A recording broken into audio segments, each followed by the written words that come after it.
SIRಗೆ ಸಂಬಂಧಪಟ್ಟ ಹಾಗೆ last few ಡೇಸಿಂದ ಸಾಕಷ್ಟು ಜನ ನನಗೆ ಕಮೆಂಟ್ಸಲ್ಲಿ ಪ್ರಶ್ನೆಯನ್ನು ಮಾಡ್ತಾಯಿದ್ದಾರೆ. ಹಾಗೆಯೇ ನಮ್ಮ ಟೆಲಿಗ್ರಾಮ್ ವಾಹಿನಿಯಿಂದನೂ ಕೂಡ ಅಲ್ಲಿ ಪರ್ಸನಲ್ ಆಗಿ ನನಗೆ ಒಂದಷ್ಟು ಪ್ರಶ್ನೆಯನ್ನು ಇದಕ್ಕೆ ಸಂಬಂಧಪಟ್ಟಾಗ ಕೇಳಿದರು. ಅದು ಕ್ವಶನ್ಸ್ ಏನಪ್ಪ ಅಂತಂದರೆ, ಸರ್ ಈ 12 ದಾಖಲೆಗಳನ್ನು ಇಲ್ಲಿ ಕೊಡಬೇಕು ಅಂತ ಏನು ಹೇಳ್ತಾ ಇದ್ದಾರೆ, ಇದನ್ನು ಯಾರು ಕೊಡಬೇಕು, ಯಾವಾಗ ಕೊಡಬೇಕು ಮತ್ತು ಏನು ಕೊಡಬೇಕು ಅಂತ ಎಲ್ಲೂ ಕೇಳದಿರ್ತಕ್ಕಂಥ ಈ 12 ದಾಖಲೆಗಳನ್ನು ಇಲ್ಲಿ ಯಾಕೆ ಇಷ್ಟೊಂದೆಲ್ಲ ಕೇಳ್ತಾ ಇದ್ದಾರೆ, ಇವು ಅಷ್ಟೂ ದಾಖಲೆಗಳು ಕಂಪಲ್ಸರಿನಾ, ಕಡ್ಡಾಯವಾಗಿ ಕೊಡಲೇಬೇಕಾ ನಾವು ಅವ್ರು ಕೇಳಿದಾಗ ಅಂತ ಕೇಳಿದ್ರೆ, ಸೊ ಇಲ್ಲಿ ಏನೂ ವರಿ ಮಾಡ್ಕೋಬೇಕಾದಂಥ ಅವಶ್ಯಕತೆ ಇಲ್ಲ. ನಿಮಗೆ ಕ್ಲಿಯರ್ ಕಟ್ಟಾಗಿ ಅರ್ಥ ಆಗೋದು ಹೇಳ್ತೀನಿ. ಇದೇನು ತುಂಬ it's a very simple to understand. ಇದು ತೀರಾ ತುಂಬ ತಲೆ ಕೆಡಿಸ್ಕೊಂಡು ಅರ್ಥ ಮಾಡ್ಕೊಳ್ಬೇಕು ಅಥವಾ ಭಯಪಡಬೇಕು ಅಂತಕ್ಕಂಥದ್ದು ಏನೂ ಇಲ್ಲ.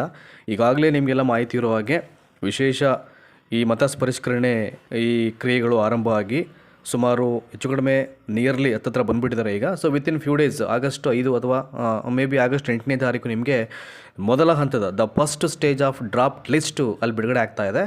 ಸೊ ಯಾರು ಈ ದಾಖಲೆಗಳನ್ನು ಪ್ರೊವೈಡ್ ಮಾಡಬೇಕು ಅಂತಂದರೆ, ಇನ್ ಕೇಸ್ ನೀವು ಎನ್ಯುಮರೇಷನ್ ಫಾರ್ಮನ್ನು BLOಗಳಿಂದ ಪಡ್ಕೊಂಡು ಫಿಲ್ ಮಾಡಿ ಅವ್ರಿಗೆ ಕೊಟ್ಟಿರ್ತಾರೆ, ನೀವು ಅಲ್ಲಿ ಏನಾದರೂ ಅವ್ರ ಅಪ್ರೂವಲ್ ಪಾಸ್ ಮಾಡಬೇಕಾದ್ರೆ ಏನಾದರೂ ಲೋಪದೋಷಗಳಾದಾಗ ಅಥವಾ ಏನಾದರೂ ಟೆಕ್ನಿಕಲಿ ಇಶ್ಯೂಸ್ ಆದಾಗ ಅಥವಾ ನಿಮ್ಮ ನೇಮ್ಸು ಮ್ಯಾಪಿಂಗ್ ಆಗಿರೋರ್ತಕ್ಕಂಥ ನೇಮ್ಸು ಮಿಸ್ಮ್ಯಾಚ್ ಆಗಿ ಏನಾದರೂ ಆದಾಗ ಅಂಥ ಒಂದು ಟೈಮಲ್ಲಿ ನೋಟಿಸ್ ಬರ್ತಕ್ಕಂಥ ಸಾಧ್ಯತೆ ಇರ್ತಿದೆ. ಸೊ ನೋಟಿಸ್ ಅಂದರೆ ಇನ್ನೇನೋ ಆಗ್ಬಿಡುತ್ತೆ, ನಮ್ಮನ್ನು ಏನೋ ಮಾಡಿಬಿಡ್ತಾರೆ, ಈ ಥರದ ಯಾವುದೇ ಆತಂಕ ಭಯಕ್ಕೆ ದಯಮಾಡಿ ಒಳಗಾಗಬೇಡಿ. Notice is nothing but so ನಿಮ್ಮ ದಾಖಲೆಗಳು ನೀವು ಫಾರ್ಮಲ್ಲಿ ಫಿಲ್ ಮಾಡಿರ್ತಕ್ಕಂಥ ವಿಷಯಗಳಿಗೆ ಪೂರಕವಾಗ್ತಾ ಇಲ್ಲ, ಅಂದರೆ ಪೂರಕವಾಗಿಲ್ಲ. ಹಾಗಾಗಿ ಅದಕ್ಕೆ ಸಂಬಂಧಪಟ್ಟಂಥ ದಾಖಲೆಗಳನ್ನು ನೀವು ಕೊಟ್ಟಿದ್ದೆ ಆದರೆ ಮತ್ತೊಂದು ಲಿಸ್ಟಲ್ಲಿ ನಾವು ನಿಮ್ಮ ಹೆಸರನ್ನು ಯಾವುದೇ ಸಮಸ್ಯೆ ಇಲ್ಲದೆ ಸೇರ್ಪಡೆ ಮಾಡಿ ಬಿಡುಗಡೆ ಮಾಡ್ತೀವಿ. ಅದಕ್ಕೋಸ್ಕರ ನೋಟಿಸ್ ನಿಮಗೆ ಅಲ್ಲಿ ಬರುವಂಥದ್ದು. ಆ ನೋಟಿಸಲ್ಲಿ ಇವೆಲ್ಲ ಅಂಶಗಳು ಅಡಕವಾಗಿರುತ್ತೆ ಅಷ್ಟೇ. ಅದು ಬಿಟ್ಟು ಇನ್ನೇನೋ ಆಗಿಬಿಡುತ್ತೆ, ಇನ್ನೇನೋ ಮಾಡಿಬಿಡ್ತಾರೆ, ಅವೆಲ್ಲ ಏನೂ ಆಗಲ್ಲ. ಆಮೇಲೆ ವೆರಿ ಇಂಪಾರ್ಟೆಂಟ್ಲಿ ಈ 12 ದಾಖಲೆಗಳನ್ನು ಯಾರು ಕೊಡಬೇಕು, ಏನು ಕೊಡಬೇಕು, ಯಾವಾಗ ಕೊಡಬೇಕು, ಇದು ನಿಮ್ಮ ಪ್ರಶ್ನೆ. ಈಗ ಒಂದು ಕಡೆಯಿಂದ ನಿಮಗೆ ಆನ್ಸರ್ ಮಾಡೋ ಪ್ರಯತ್ನ ಮಾಡ್ತೀನಿ. ಸೊ BLOಗಳು ನಿಮಗೆ ಏನು ಒಂದು ಫಾರ್ಮನ್ನು ಕೊಟ್ಟಿದ್ರು ಅದರ ಹಿಂಬದಿಯಲ್ಲಿ ಎಲ್ಲ ವಿವರಗಳನ್ನ ಕ್ಲಿಯರ್ ಕಟ್ಟಾಗಿ ಕೊಟ್ಟಿದ್ದಾರೆ ಈಗ. ಸೊ ಯಾರು ಯಾವಾಗ ಆ ಒಂದು 12 ದಾಖಲೆಗಳನ್ನು ಪ್ರೊವೈಡ್ ಮಾಡಬೇಕಾಗತ್ತೆ ಅಂತಂದ್ಬಿಟ್ಟು. So let's start from the very first ಪ್ಯಾರಾಗ್ರಾಫಲ್ಲಿ ಗಣತಿ ನಮೂನೆಗಾಗಿ ಮಾಹಿತಿ ಪುಟ ಅಂತಿದೆ. ಸೊ ಅಲ್ಲಿ ಟೈಪ್ ಮಾಡಿಲ್ಲ, ಇದ್ದಂಥ ಒರಿಜಿನಲ್ ಫಾರ್ಮ್ ಬ್ಯಾಕ್ ಸೈಡನ್ನ ನಾನು ಫೋಟೋ ತೊಗೊಂಡು ಅದನ್ನು PDF ಕನ್ವರ್ಟ್ ಮಾಡಿ ಸೊ ನಿಮಗೆ ಅರ್ಥ ಆಗೋ ರೀತಿಯಲ್ಲಿ ಎಕ್ಸ್ಪ್ಲೇನ್ ಮಾಡಲಿಕ್ಕೆ ನಾನು ಈ ಥರ ಸಿದ್ಧತೆಯನ್ನು ಮಾಡ್ಕೊಂಡಿದ್ದೀನಿ. ಮತದಾರರು ಗಣತಿ ನಮೂನೆಯಲ್ಲಿ ವಿವರಗಳನ್ನು ಭರ್ತಿ ಮಾಡಲಿಕ್ಕೆ ಸೊ ಏನು ಬೇಕು ಅವ್ರಿಗೆ, 2002ರಲ್ಲಿರ್ತಕ್ಕಂಥ ದಾಖಲೆಗಳನ್ನು ಬೇಕಾಗಿರುತ್ತೆ. ಸೊ ಹಾಗಾಗಿ ಏನು ಮಾಡ್ತಾರೆ ಅವರು, ಹಳೆಯ 2002ರಲ್ಲಿ ಅವರು ಏನು ವೋಟನ್ನು ಮಾಡಿದ್ರು ಆ ಎಲ್ಲ ವಿವರಗಳನ್ನು ಒಳಗೊಂಡಂತೆ ಒಂದಷ್ಟು ಮಾಹಿತಿಯನ್ನು ಫಸ್ಟು ಅವರು ಕಲೆ ಹಾಕಬೇಕಾಗಿರುತ್ತೆ. ಸೊ ಹಾಗಾಗಿ ಒಂದು ವೆಬ್ಸೈಟ್ ಇದೆ ಅವ್ರಿಗೆ. ಸೊ https:/voters.eac.gov.in ಅಂದ್ಬಿಟ್ಟು ಈಗಾಗಲೇ ನಾನು ಹಳೆಯ 2002ರ SIR ದಾಖಲೆಗಳನ್ನು ಯಾವ ಥರ ಡೌನ್ಲೋಡ್ ಮಾಡ್ಕೋಬೇಕು ಅಂತಕ್ಕಂಥ ಒಂದು ವಿಡಿಯೋನ ನಾನು ಆಲ್ರೆಡಿ ನಮ್ಮ ವಾಹಿನಿಯಲ್ಲೇ ಮಾಡಿದ್ದೆ. ಹತ್ರ ಸುಮಾರು 66,000ಕ್ಕೂ ಹೆಚ್ಚು ಜನ ವೀಕ್ಷಣೆಯನ್ನು ಪಡ್ಕೊಂಡಿದ್ದಾರೆ. ಮಾಹಿತಿಯನ್ನು ಸ್ಟಿಲ್ ಇವತ್ತಿಗೂ ಅಲ್ಲಿ ಅದನ್ನು ವಿಸಿಟ್ ಮಾಡಿ ನೋಡ್ತಾ ಇದ್ದಾರೆ. ನೀವು ವಿಡಿಯೋ ಲಿಸ್ಟಲ್ಲಿ ಚೆಕ್ ಮಾಡಿದ್ರೆ ನೀವು ಕೂಡ ಅದೊಂದ್ಸಲ ನೋಡ್ಕೊಳ್ಬೋದು. ಹಾಗಾಗಿ ಮೊದಲು ಏನು ಮಾಡಬೇಕು, ಆ ಹಳೆಯ ದಾಖಲೆಗಳನ್ನು ಅವರು ಸಂಗ್ರಹ ಮಾಡ್ಕೊಂಡಾಗ ಏನಾಗುತ್ತೆ, ಸೊ ಈಗ ಏನು BLOಗಳ ಫಾರ್ಮನ್ನು ಕೊಟ್ಟಿರ್ತಾರೆ ಅಲ್ಲಿಗೆ ಫಿಲ್ ಮಾಡಲಿಕ್ಕೆ ಸಾಧ್ಯ ಆಗುತ್ತೆ. ಸೊ ಸಾಕಷ್ಟು ಜನ ಆಫ್ಲೈನ್ ಫಾರ್ಮ್ಸಲ್ಲಿ ಈಗಾಗಲೇ ಮಾಹಿತಿಯನ್ನು ಕೊಟ್ಟಿದ್ದಾರೆ. ಇನ್ನೂ ತುಂಬ ಜನ ಆನ್ಲೈನ್ ಮೋಡಲ್ಲಿ ತಮ್ಮ ಎನ್ಯುಮರೇಷನ್ ಫಾರ್ಮನ್ನು ಫಿಲ್ ಮಾಡಿ ಅಲ್ಲಿ ಜನರೇಟ್ ಮಾಡಿದ್ದಾರೆ, ಆಯಿತಾ. ಸೊ ಹಾಗಾಗಿ ಹೆಚ್ಚಿನ ಸಹಾಯಕ್ಕಾಗಿ ಸಂಬಂಧಪಟ್ಟ ಮತಗಟ್ಟೆ ಮಟ್ಟದ ಅಧಿಕಾರಿಗಳನ್ನು ಸಂಪರ್ಕ ಮಾಡ್ಬೋದು. ಇನ್ ಕೇಸ್ ಏನು ಅಂದರೆ 2002ರಲ್ಲಿ ದಾಖಲೆಗಳು ಸಿಕ್ಕಲ್ಲ ಅಂತ ಕಂಡು ಬಂದಾಗ BLOಗಳನ್ನು ನೀವು ಭೇಟಿಯಾದರೆ ಅವರೇ ಕೊಡ್ತಾರೆ. ಸೊ ಹಿಂಗಿದೆ ನಿಮ್ಮ ರೆಕಾರ್ಡ್ಸು, ನಿಮ್ಮ ಪೂರ್ವಜರದು, ಅದನ್ನು ಇಟ್ಕೊಂಡು ನೀವು ಬರ್ಕೊಳ್ಳಿ ಅಂತ ಅಂದ್ಬಿಟ್ಟು, ಇಲ್ಲ ಅವ್ರಿಗೆ ಹೇಳಿದ್ರೆ ಬರೀತಾರೆ, ಏನು ತೊಂದರೆ ಇಲ್ಲ ಅದನ್ನು. ಅದಾದ ನಂತರದಲ್ಲಿ ಗಣತಿ ನಮೂನೆಯಲ್ಲಿ ಒದಗಿಸಿರ್ತಕ್ಕಂಥ ಹಿಂದಿನ ವಿಶೇಷ ಸಮಗ್ರ ಪರಿಷ್ಕರಣೆ ಮತದಾರರ ಪಟ್ಟಿಯ ವಿವರಗಳು ಲಭ್ಯವಿಲ್ಲದಿದ್ದಲ್ಲಿ ಅಥವಾ ಡೇಟಾಬೇಸ್ನಲ್ಲಿರ್ತಕ್ಕಂಥ ಮಾಹಿತಿಯೊಂದಿಗೆ ತಾಳೆಯಾಗದಿದ್ದಲ್ಲಿ, ಅರ್ಥ ಆಯ್ತು ನಿಮಗೆ ಹೇಳಿದ್ದು. ಸೊ ನೋಡಿ, ಇಲ್ಲಿ ಇನ್ನೊಂದ್ಸಲ ಹೇಳ್ಬಿಡ್ತೀನಿ. ಗಣತಿ ನಮೂನೆಯಲ್ಲಿ ಒದಗಿಸಿರುವ ಹಿಂದಿನ ವಿಶೇಷ ಸಮಗ್ರ ಪರಿಷ್ಕರಣೆ ಮತದಾರರ ಪಟ್ಟಿಯ ವಿವರಗಳು ಲಭ್ಯವಿಲ್ಲದಿದ್ದರೆ ಅಥವಾ ಡೇಟಾಬೇಸ್ನಲ್ಲಿರ್ತಕ್ಕಂಥ ಮಾಹಿತಿಯೊಂದಿಗೆ ತಾಳೆಯಾಗದಿದ್ದರೆ, ಅಂದರೆ ಮ್ಯಾಚ್ ಆಗಲಿಲ್ಲ ಅಂತಂದಾಗ ಸಂಬಂಧಪಟ್ಟ ಮತದಾರರಿಗೆ ಮತದಾರರ ನೋಂದಣಾಧಿಕಾರಿಯವರು ನೋಟಿಸ್ ನೀಡುತ್ತಾರೆ. ಅರ್ಥ ಆಯ್ತಾ? ಇಂಥ ಟೈಮಲ್ಲಿ ಮಾತ್ರ ನೋಟಿಸ್ ಕೊಡೋದು. ನೀವು ಕೇಳಿದ್ರಲ್ಲ ಯಾವಾಗ ಅಂತ.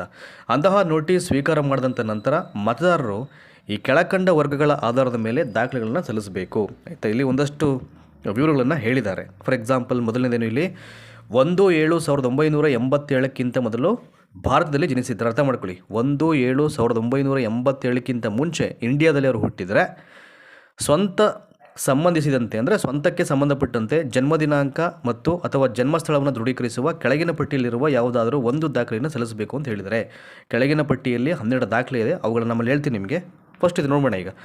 ಅದಾದಮೇಲೆ 1/7/1987ರಿಂದ 2/12/2004 ಇಂಡಿಯಾದಲ್ಲಿ ಹುಟ್ಟಿದರೆ ಅಂಥ ಟೈಮಲ್ಲಿ ಸ್ವಂತಕ್ಕೆ ಸಂಬಂಧಪಟ್ಟಂತೆ ಜನ್ಮ ದಿನಾಂಕ ಮತ್ತು ಅಥವಾ ಜನ್ಮ ಸ್ಥಳವನ್ನು ದೃಢೀಕರಿಸ್ತಕ್ಕಂಥ ಕೆಳಗಿನ ಪಟ್ಟಿಯಲ್ಲಿರುವ ಯಾವುದಾದ್ರೂ ಒಂದು ದಾಖಲೆಯನ್ನು ಸಲ್ಲಿಸಬೇಕು. 12ರಲ್ಲಿ ಅದರ ಒಂದು ದಾಖಲೆ ಅಂದರೆ ನೀವು ಇಲ್ಲೇ ಹುಟ್ಟಿದ್ದೀರಾ, ಇಲ್ಲೇ ವಾಸವಾಗಿದ್ದೀರಾ ಅಂತ ಅನ್ನಲಿಕ್ಕೆ, ಆಯಿತಾ. ಯಾವಾಗ ಅದು 1987ರಿಂದ 2004 ಇಂಡಿಯಾದಲ್ಲಿ ಹುಟ್ಟಿದರೆ ಸೆಕೆಂಡ್ ಒನ್. ಇನ್ನು ಮೂರನೇದು 2/12/2004 ನಂತರ ಭಾರತದಲ್ಲಿ ಜನಿಸಿದರೆ ಅಂತ. ಆಫ್ಟರ್ 2004 ಅದಾದ ನಂತರದಲ್ಲಿ ಇಂಡಿಯಾದಲ್ಲಿ ಹುಟ್ಟಿದ್ದೇ ಆಗಿದ್ರೆ ಅದಕ್ಕೆ ಸಂಬಂಧಪಟ್ಟ ದಾಖಲೆಯನ್ನು ಕೊಡಿ ಅಂತ. ಫಾರ್ ಎಕ್ಸಾಂಪಲ್ ವಾಸಸ್ಥಳ ಆಗಿರ್ಬೋದು, ಬರ್ತ್ ಸರ್ಟಿಫಿಕೇಟ್ ಆಗಿರ್ಬೋದು. ಅದು ಸ್ವಂತಕ್ಕೆ ಸಂಬಂಧಪಟ್ಟಂತೆ ಜನ್ಮ ದಿನಾಂಕ ಮತ್ತು ಜನ್ಮ ಸ್ಥಳವನ್ನು ದೃಢೀಕರಿಸ್ತಕ್ಕಂಥ ಕೆಳಗಿನ ಪಟ್ಟಿಯಲ್ಲಿರುವ ಯಾವುದಾದ್ರು ಒಂದು ದಾಖಲೆಯನ್ನು ಸಲ್ಲಿಸಬೇಕು.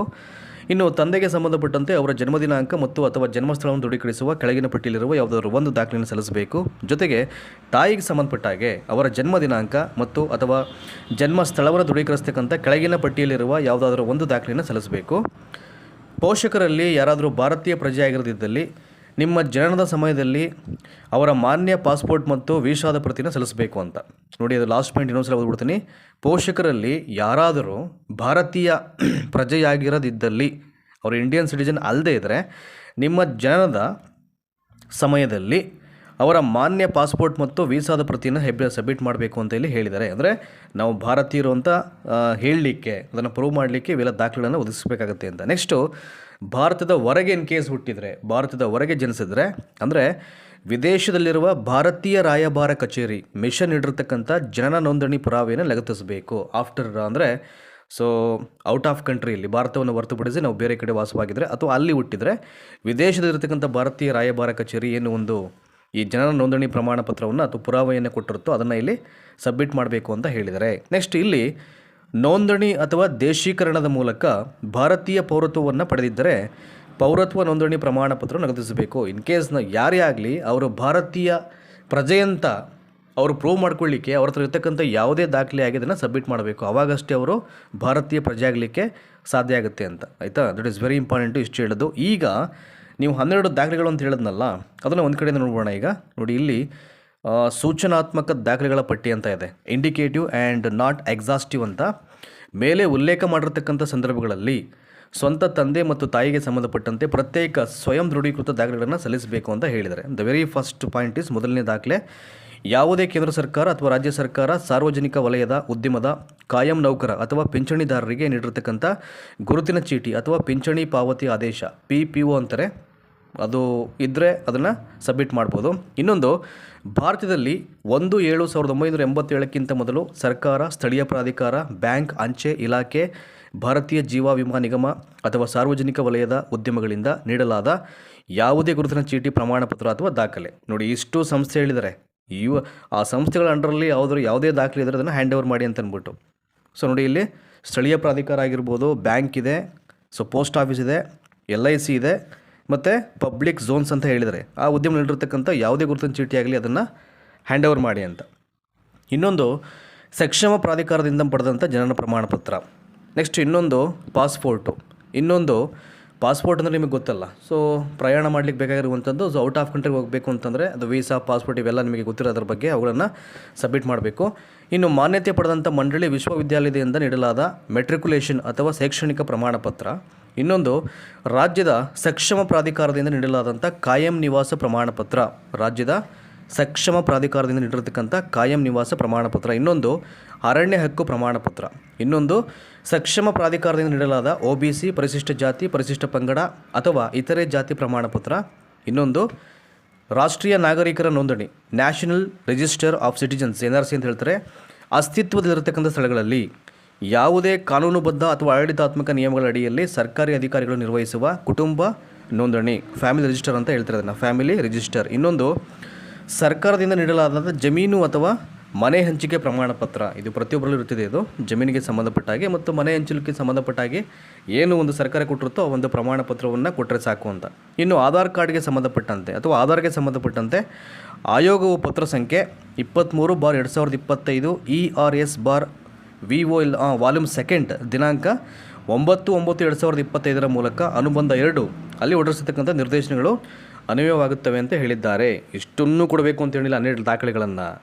ಏನಾದರೂ ಮಿಸ್ ಮ್ಯಾಚ್ ಆದಂಥ ಟೈಮಲ್ಲಿ which is very important and which is very valid document ಅದನ್ನು ಇಲ್ಲಿ ಪ್ರೊವೈಡ್ ಮಾಡಿದ್ರೆ ಸಾಕು ಅಂತ ಹೇಳಿದ್ದಾರೆ ಅಲ್ಲಿ. ಯಾಕೆಂದರೆ ತುಂಬ ಜನರ ಹತ್ರ ಕೆಲವೊಂದು ದಾಖಲೆ ಇರ್ತಿದೆ, ಕೆಲವೊಂದು ದಾಖಲೆ ಇರೋದಿಲ್ಲ. ಹಾಗಾಗಿ ಈ 12 ದಾಖಲೆಗಳಲ್ಲಿ ಬಹುತೇಕ ಸುಮಾರು ನನಗೆ ಮಾಹಿತಿ ಇರೋ ಪ್ರಕಾರ ಒಂದು 40-50% ದಾಖಲೆಗಳಂತೂ ಇದ್ದಿರುತ್ತೆ. ಫಾರ್ ಎಕ್ಸಾಂಪಲ್ ನಿಮ್ಮ ಸ್ಕೂಲ್ ರೆಕಾರ್ಡ್ಸು, ಈಗ ನಿಮ್ಮ ಜನ್ಮ ದಿನಾಂಕವನ್ನು ಉಲ್ಲೇಖ ಮಾಡಲಿಕ್ಕೆ ಸ್ಕೂಲ್ ರೆಕಾರ್ಡ್ಸು, ಶಾಲಾ ದಾಖಲಾತಿನೇ ಇಟ್ಸ್ ಇನಫು. ಇನ್ನು ಜಾತಿಯನ್ನು ಉಲ್ಲೇಖ ಮಾಡಲಿಕ್ಕೆ ಇನ್ಕಮ್ ಆ್ಯಂಡ್ ಕ್ಯಾಸ್ಟ್ ಸರ್ಟಿಫಿಕೇಟ್ ಇರ್ತಿದೆ ಅಲ್ವಾ. ನೀವು ಭಾರತೀಯ ಪ್ರಜೆ ಅಂತ ಹೇಳಲಿಕ್ಕೆ ನಿಮ್ಮ ಹತ್ರ ಆಧಾರ್ ಕಾರ್ಡ್ ಇರ್ತಿದೆ ಅಲ್ವಾ, ವೋಟರ್ ಐ ಡಿ ಇರ್ತಿದೆ ನಿಮಗೆ. ಅವೆಲ್ಲ ಐ ಥಿಂಕ್ ವ್ಯಾಲಿಡ್ ಡಾಕ್ಯುಮೆಂಟ್ಸು ಅವೆಲ್ಲವೂ ಕೂಡ. ಹಾಗಾಗಿ ಅವುಗಳನ್ನು ಸಬ್ಮಿಟ್ ಮಾಡಿದ್ರೆ ಆಯಿತು. ಅಂದರೆ ಯಾರು ಯಾವಾಗ ಕೊಡಬೇಕು ಅಂತಂದರೆ ನಾನು ಹೇಳಿದ್ನಲ್ಲ, ಫಾರ್ಮನ್ನು ಫಿಲ್ ಮಾಡಿದ ನಂತರದಲ್ಲಿ ಲಿಸ್ಟಲ್ಲಿ ನೇಮ್ ಇಲ್ಲ ಅಂತ ಕಂಡು ಬಂದಾಗ, ಯಾರ್ದಾದ್ರು ದಾಖಲೆಗಳು ಸರಿಯಾದ ರೀತಿಯಲ್ಲಿ ಮ್ಯಾಚ್ ಆಗ್ತಾ ಇಲ್ಲ ಅಂತ ಕಂಡು ಬಂದಾಗ, ಸೊ ಅವರು ನೋಟಿಸನ್ನು ಕಳಿಸಿದಾಗ ಅಲ್ಲಿ ಅವರೇ ಉಲ್ಲೇಖ ಮಾಡಿರ್ತಾರೆ ಸೊ ಯಾವ್ಯಾವ ದಾಖಲೆಗಳನ್ನು ಕೊಡಬೇಕು ಅಂತ. ಅಂಥ ಟೈಮಲ್ಲಿ ಅವುಗಳನ್ನು ಪ್ರೊವೈಡ್ ಮಾಡಿದ್ರೆ ಸಾಕು. ಇಷ್ಟನ್ನು ಅಟ್ ಎ ಟೈಮ್ ಕೊಡಬೇಕು ಅಂತ ಅಲ್ಲಿ ಏನೂ ಇಲ್ಲ. ಯಾವುದಕ್ಕೆ ಮ್ಯಾಚ್ ಆಗುತ್ತೆ, ಯಾವ ಒಂದು ದಾಖಲೆ ಅಥವಾ 1 or 2 ಅಥವಾ 3 or 4 ಇಷ್ಟು ದಾಖಲೆಗಳನ್ನು ಪ್ರೊವೈಡ್ ಮಾಡಿದ್ರೆ ಇಟ್ಸ್ ಇನಫಲ್ಲಿ, ಆಯಿತಾ. ನೋಡಿ ಇಷ್ಟಿದೆ ಇಲ್ಲಿ. ಸೊ ದಯಮಾಡಿ ಇನ್ನೊಂದು ಸಲ ಆ ಒಂದು ಎನ್ಯುಮರೇಷನ್ ಫಾರ್ಮ್ ಬ್ಯಾಕ್ ಸೈಡಲ್ಲಿ ಇದೆಯಲ್ಲ ಪ್ರಿಂಟೆಡ್ ಲೈನ್ಸು, ಸೊ 12 ದಾಖಲೆಗಳಿಗೆ ಸಂಬಂಧಪಟ್ಟ ಹಾಗೆ ಅದನ್ನು ನಿಮಗೆ ಈಗ ಆಲ್ರೆಡಿ ಒಂದು ಕಾಪಿಯನ್ನು ಹ್ಯಾಂಡ್ ಓವರ್ ಮಾಡಿರ್ತಾರೆ BLOಗಳು. ಅದನ್ನು ಒಂದು ಸಲ ಓದಿ, ನಿಮಗೂ ಅದು ಕನೆಕ್ಟ್ ಆಗುತ್ತೆ, ಅರ್ಥ ಆಗುತ್ತೆ. ಇಲ್ಲಿ ಏನು ಯಾವುದೇ ಗೊಂದಲ, ಆತಂಕ, ಗಾಬರಿ ಆಗ್ತಕ್ಕಂಥ ಅವಶ್ಯಕತೆ ಇಲ್ಲವೇ ಇಲ್ಲ. ಸೊ ಇದರಿಂದ ಆಚೆಗೂ ಇನ್ನೂ ಇನ್ಫಾರ್ಮೇಷನ್ ಬೇಕು ಅಂತಂದರೆ ನೀವು BLOಗಳನ್ನು ಕಾಂಟ್ಯಾಕ್ಟ್ ಮಾಡ್ಬೋದು. ಯಾಕೆಂದರೆ ಚುನಾವಣಾ ಅಧಿಕಾರಿಗಳನ್ನು ನೀವು ಕಾಂಟ್ಯಾಕ್ಟ್ ಮಾಡಲಿಕ್ಕೆ ಆಗಲ್ಲ, ಸಿಗೋಲ್ಲ ಅವರು. ಹಾಗಾಗಿ ನಿಯರೆಸ್ಟ್ ಅವ್ರಿಗೆ ತರಬೇತಿಯನ್ನು ಕಳಿಸಲಾಗಿರುತ್ತದೆ ಪ್ರತಿಯೊಂದು ಗ್ರಾಮಗಳಿಗೆ. BLOಗಳನ್ನು ಭೇಟಿಯಾಗಿ ಅಥವಾ ಏನು ತೊಂದರೆ ಇಲ್ಲ, ಇಷ್ಟೊತ್ತು ಹೇಳಿದ್ನಲ್ಲ, ಸೊ ಅಷ್ಟನ್ನು ಅದರಲ್ಲಿ ಯಾವುದು ವ್ಯಾಲಿಡ್ ಡಾಕ್ಯುಮೆಂಟ್ಸ್ ಅಂತ ಅನಿಸುತ್ತೋ ಅವುಗಳನ್ನು ನೀವು ಪೂರಕವಾಗಿ ಅದನ್ನು ಪ್ರೊವೈಡ್ ಮಾಡಿದ್ರೆ ಸಾಕಾಗುತ್ತೆ. ಇದು ಯಾವಾಗ ನೋಟಿಸ್ ಬಂದ ಮೇಲೆ ನೋಡ್ಕೊಳ್ಳಿ, ಇಲ್ಲಾಂದ್ರೆ ಆರಾಮಾಗಿರಿ. ಎಲ್ರಿಗೂ ನೋಟಿಸ್ ಬರ್ತಕ್ಕಂಥ ಅವಶ್ಯಕತೆ ಇಲ್ಲ.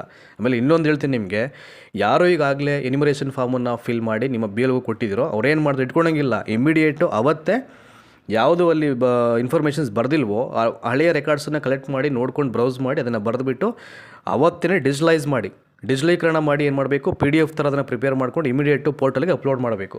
ಅಪ್ಲೋಡ್ ಮಾಡಿದ ತಕ್ಷಣ ಆಟೋಮ್ಯಾಟಿಕ್ಕು ನೀವೇ ನಿಮ್ಮ ನಂಬರ್ ಕೊಟ್ಕೊಂಡು ಅದನ್ನು ಚೆಕ್ ಮಾಡಿ ನೋಡ್ಬೋದು. ಈಗ ಪ್ರೆಸೆಂಟು ನಾನು ಏನು ಫಾರ್ಮಲ್ಲಿ ಫಿಲ್ ಮಾಡಿಕೊಟ್ಟಿದ್ದೀನಿ ಆ ಎಲ್ಲ ದಾಖಲೆಗಳು ಇದೆಯಾ ಅಂತ ಅಂದ್ಬಿಟ್ಟು ಅದೆಲ್ಲ ತೋರಿಸ್ಬಿಡ್ತೇವೆ. ಅವಾಗ ನಿಮ್ಮ ಕಾನ್ಸ್ಟಿಟ್ಯೂನ್ಸಿ ಯಾವುದು, ನಿಮ್ಮ ನೇಮ್ ಏನು, ಬೂತ್ ನಂಬರ್ ಏನು, ಪಾರ್ಟ್ ನಂಬರು, ಯಾವ ಭಾಗದ ಸಂಖ್ಯೆ, ಯಾವ ಊರು, ಎಲ್ಲವೂ ಡಿಸ್ಕ್ಲೋಸ್ ಆಗಿಬಿಡುತ್ತೆ. ಸೊ ಈಗ ನಾನೇನು ಮಾಡ್ತೀನಿ ಅಂದರೆ ಮತ್ತೊಂದು ವೀಡಿಯೋದಲ್ಲಿ ಈಗ ಆಲ್ರೆಡಿ ಯಾರೆಲ್ಲ ಫಾರ್ಮ್ ಫಿಲ್ ಮಾಡಿ ಕೊಟ್ಬಿಟ್ಟಿದ್ದಾರೆ ಎನ್ಯುಮರೇಷನ್ ಫಾರ್ಮನ್ನು, ಅವ್ರು ಹೇಗೆ ಚೆಕ್ ಮಾಡೋದು ಆನ್ಲೈನಲ್ಲಿ ಅಂತ, ನಮ್ಮ ಹೆಸರು ಈಗ ಇದೆಯಾ ಇಲ್ವಾ ಅಂತ ಹೆಂಗೆ ಚೆಕ್ ಮಾಡೋದು ಅಂತ ಅದನ್ನು ಮತ್ತೊಂದು ವಿಡಿಯೋ ಮಾಡಿ ನಿಮಗೆ ಕ್ಲಿಯರ್ ಕಟ್ಟಾಗಿ ಹೇಳಿ ಅರ್ಥ ಮಾಡಿಸೋ ಪ್ರಯತ್ನ ಮಾಡ್ತೀನಿ. ಇದು ಯಾರೆಲ್ಲ ಕ್ವಶನ್ಸ್ ಕೇಳಿದ್ರು 12 ದಾಖಲೆ ಯಾವಾಗ ಕೊಡಬೇಕು, ಹೇಗೆ ಕೊಡಬೇಕು, ಏನು ಕೊಡಬೇಕು ಅಂತ ಆಲ್ಮೋಸ್ಟ್ ಈಗ ಅವ್ರಿಗೆಲ್ಲ ಅರ್ಥ ಆಗಿದೆ ಅಂತ ಭಾವಿಸ್ತಾ ಈ ವಿಡಿಯೋ ಮುಗಿಸ್ತಾ ಇದ್ದೀನಿ. ಮತ್ತೊಂದು ಕಾನ್ಸೆಪ್ಟ್ನ ಎತ್ಕೊಂಡು ಇನ್ನೊಂದು ವಿಡಿಯೋದಲ್ಲಿ ನಿಮಗೆ ಮತ್ತೆ ಹಾಜರಾಗ್ತೀನಿ. ಅಲ್ಲಿವರೆಗೆ ಎಲ್ರಿಗೂ ಒಳ್ಳೆಯದಾಗಲಿ. Thank you so much.